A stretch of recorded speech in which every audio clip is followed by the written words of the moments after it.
Hola, buenos días. Mi nombre es Maura y en este video podcast voy a reflexionar sobre algunas ideas centrales del pensamiento filosófico contemporáneo y tomaré como referencia a distintos autores y autoras revisados en la unidad. En esta presentación voy a abordar principalmente tres preguntas. Primero, ¿qué preguntas centrales aparecen en el pensamiento de algunos autores y autoras? Segundo, ¿cómo se puede describir el contexto desde donde hablan estos autores? Y tercero, ¿cómo miran el mundo contemporáneo? O sea, si lo entienden como un mundo complejo, amenazado, desafiante, perturbado o quizá esperanzador. Y para cerrar, voy a hacer una síntesis final destacando las ideas que me parezcan más significativas y algunas reflexiones propias que surgen al relacionar estas teorías con la sociedad y la cultura actual.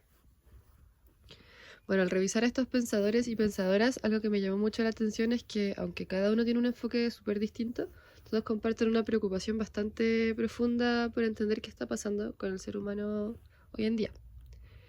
Y esto me parece importante porque muchas veces uno piensa en la filosofía como algo lejano o muy abstracto, pero en realidad en estos casos estamos hablando de autores que nos ayudan a entender cosas que vivimos todos los días en realidad. Por ejemplo, la presión por rendir, la fragilidad de los vínculos, el impacto de la tecnología, las tensiones de la identidad, la desigualdad y bueno, la constante sensación de cansancio e incertidumbre que marca mucho la vida contemporánea realmente. Bueno, si tuviera que resumirlo en una gran idea, diría que la pregunta que atraviesa muchos de estos autores es cómo vivimos hoy y qué consecuencias tiene eso en nuestra forma de ser humanos.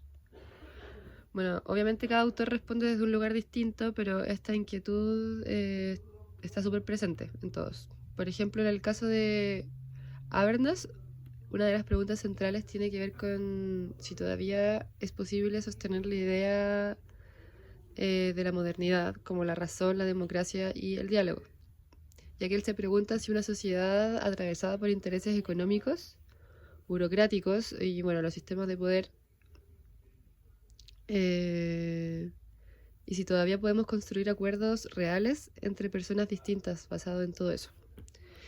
Y por eso su propuesta es importante, porque ponen al centro de la idea, en el centro de la idea, perdón, de la racionalidad comunicativa. O sea, la posibilidad de que el lenguaje, la conversación y la deliberación pública sigan siendo herramientas fundamentales para la vida democrática. Después, si pensamos a Bauman, aparece una pregunta distinta, pero también súper actual, ya que él se pregunta qué pasa con las personas cuando viven en un mundo donde casi nadie, nada es estable. Su idea de modernidad líquida justamente apunta a eso, porque vivimos en una época donde los vínculos, las instituciones, el trabajo y bueno, las certezas, incluso las identidades, se vuelven súper frágiles y cambiantes y bastante poco duraderas. Entonces la pregunta de fondo de Bauman sería así como si se construye una vida con sentido cuando todo parece... O sea, ¿cómo, en verdad? Se construye una vida con sentido cuando todo parece súper transitorio. En el caso de Byung-Chul Han, la pregunta es todavía más directa con el presente. Porque él se pregunta, ¿por qué en una sociedad que aparentemente nos ofrece libertad terminamos igual agotados, ansiosos, autoexigidos y muchas veces solos? Lo que él plantea es muy potente porque dice que hoy en el poder ya no opera solamente desde una prohibición o la represión, sino desde la autoexplotación. O sea, ya no siempre hay alguien que nos obligue desde afuera. Muchas veces somos nosotros mismos quienes nos exigimos producir, rendir, mejorar, mostrarnos, no sé, ser eficiente o estar disponible a cualquier cosa. Y esto se conecta demasiado con lo que pasa hoy en las redes sociales. Nos muestran productividad y hay una constante presión como a hacer más. Si pasamos a Marta Nussbaum, el foco cambia un poco porque ella pone una pregunta muy ética y muy humana, que sería ¿qué significa realmente vivir con dignidad? Y esa pregunta es relevante porque cuestiona una idea muy instalada en la sociedad actual, que es pensar que el desarrollo se mide solo por lo económico.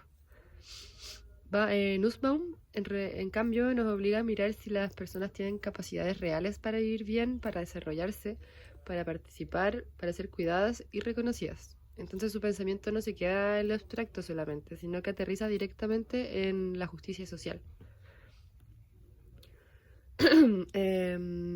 Judith Butler aparece con otra pregunta clave, que es también muy vigente, sería ¿quién define lo que somos? Y bueno, Butler cuestiona la idea de que el género sea algo fijo, natural o esencial, y plantea que muchas de nuestras identidades están atravesadas por normas sociales, discursos y repeticiones culturales. Eso abre una discusión porque nos hace ver que muchas veces lo que se presenta como normal en realidad es una construcción histórica y cultural. Y eso sigue siendo muy actual en todos los debates sobre género, diversidad, reconocimiento y exclusión.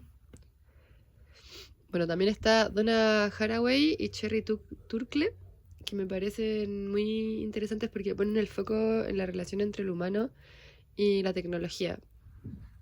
Y en el fondo ambas se preguntan desde lugares distintos cómo nos está transformando el mundo tecnológico. Haraway rompe la idea de que el humano está separado de la máquina o de la técnica, mientras que Turkle observa que, aunque estamos hiperconectados, eso no siempre significa que estemos realmente más cerca de los demás, y eso es fuerte si lo pensamos hoy porque vivimos conectados casi todo el tiempo, pero muchas veces igual nos sentimos solos y más desconectados emocionalmente incluso que sin la tecnología. Yo creo que hablan desde un contexto marcado por la crisis de la modernidad y por las transformaciones profundas del mundo contemporáneo, porque hablan desde una época donde las grandes promesas modernas, como, no sé, el progreso, la razón, la libertad o el desarrollo, ya no se viven de manera tan segura ni tan optimista. Porque claro, si hubo avances gigantes en ciencia, si hubo avances en tecnología, comunicación, también en organización social, pero al mismo tiempo también crecieron otras cosas, como la desigualdad, el individualismo, el consumo como una forma identitaria, mucha precariedad, mucha sobreexigencia, debilitamiento de vínculos y bueno, y en general unas nuevas formas de control que a veces son mucho más sutiles y pasan más desapercibidas. Entonces el contexto desde donde hablan estos autores no es un contexto de tranquilidad, sino más bien de tensión. Un mundo donde las estructuras tradicionales pierden fuerza, pero desde lo nuevo tampoco necesariamente ofrece estabilidad o bienestar. Y eso se nota mucho, por ejemplo, en Bauman, cuando habla de la sociedad líquida.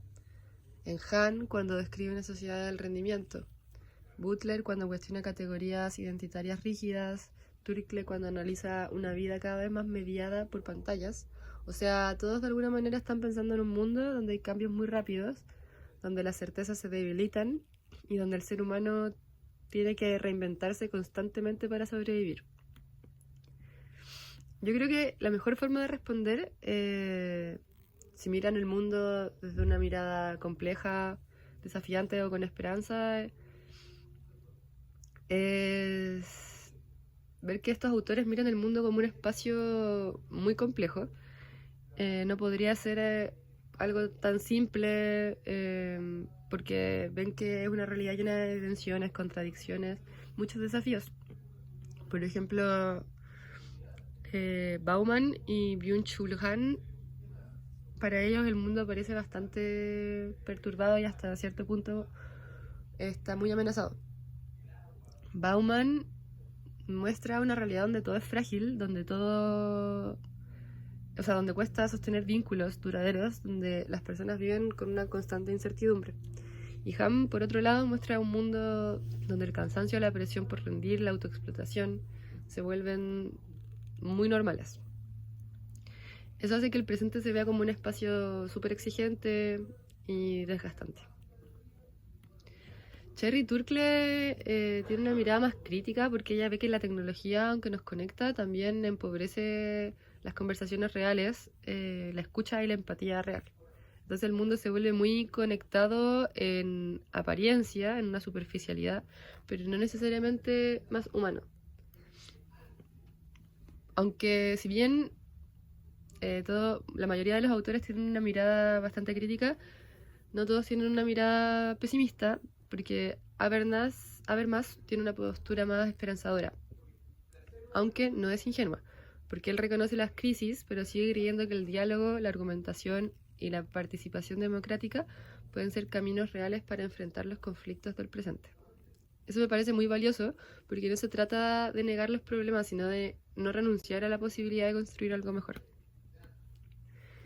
Martha Nussbaum también tiene una mirada esperanzadora, pero muy exigente desde lo ético, ya que ella insiste en una sociedad más justa y que es posible lograrla, y pone en el centro la dignidad humana, la vulnerabilidad y las capacidades reales de las personas. O sea, no es una esperanza vacía, porque tiene una implicancia súper fuerte de responsabilidad social. Judith Butler y Donna Haraway, yo diría que su mirada es más bien desafiante, porque no solo critican las estructuras del presente, sino que también abren otras posibilidades. Nos invitan a pensar identidades menos rígidas, relaciones menos normadas y nuevas formas de entender lo humano en un mundo que está atravesado por la diversidad de la tecnología y la interdependencia. Entonces, si tuviera que sintetizar esta parte, diría que estos autores ven el mundo como complejo, porque claramente no se puede explicar de forma lineal, un poco perturbado por la crisis y contradicciones que se atraviesan, amenazado por la desigualdad, el control, la sociedad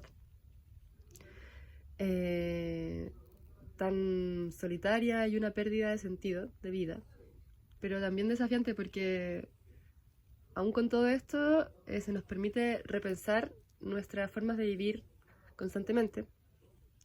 Y bueno, también está la esperanza crítica, que no es ingenua, sino que se construye desde la reflexión como punto base. Bueno, ya para ir cerrando, creo que una de las ideas más importantes que se pueden rescatar de todos estos autores es que la sociedad contemporánea no se puede mirar superficialmente. Porque claro, a simple vista podríamos pensar que el mundo es una época, o sea, que vivimos en una época de libertad, de avances tecnológicos, de mayor acceso a información y de más posibilidades individuales. Pero cuando uno revisa a estos pensadores se da cuenta que debajo de esto también hay otras cosas como cansancio, fragilidad, desigualdad. Hay una crisis de sentido y hay preguntas profundas sobre qué significa realmente vivir bien y convivir con otros. Y eso es potente porque cada autor ilumina una parte distinta del presente. Habermas nos recuerda la importancia del diálogo y de la democracia. Bauman nos enseña a entender la fragilidad de los vínculos y de las certezas. Chul-Han muestra cómo hay formas distintas de dominación que muchas veces son internas y silenciosas. Nussbaum pone en el centro la dignidad humana y la justicia real. Butler cuestiona las normas que definen quiénes son reconocidos y quiénes quedan fuera. Y Haraway y Turkle nos obliga a pensar críticamente cómo nos relacionamos con la tecnología. Pero si tuviera que destacar mi propia reflexión, diría que el gran desafío de hoy no es solamente adaptarnos al mundo contemporáneo, sino que también aprender a habitarlo críticamente. Porque no basta con vivir rápido, estar conectados o rendir o responder con todas las exigencias del presente. También necesitamos preguntarnos qué tipo de relaciones estamos construyendo, cómo cuidamos nuestra humanidad, qué entendemos como libertad y cómo convivimos con las diferencias. Y qué lugar le damos al otro en una cultura que muchas veces nos empuja al individualismo. Entonces, más que entregar respuestas definitivas, creo que estos autores nos dejan herramientas para mirar el presente con más profundidad. Para finalizar, me parece que estudiar a estos autores nos permite comprender que muchos de los problemas que vivimos hoy no son problemas aislados, sino partes de procesos sociales y culturales muy profundos. Y justamente por eso la filosofía contemporánea sigue siendo tan importante, porque no solo nos ayuda a entender el mundo, sino también a seguir cuestionándolo y a pensar cómo queremos vivir dentro de este mundo. Bueno, muchas gracias por escuchar este video podcast. Espero que esta reflexión haya permitido reconocer y se haya visto la vigencia de las ideas de estos autores.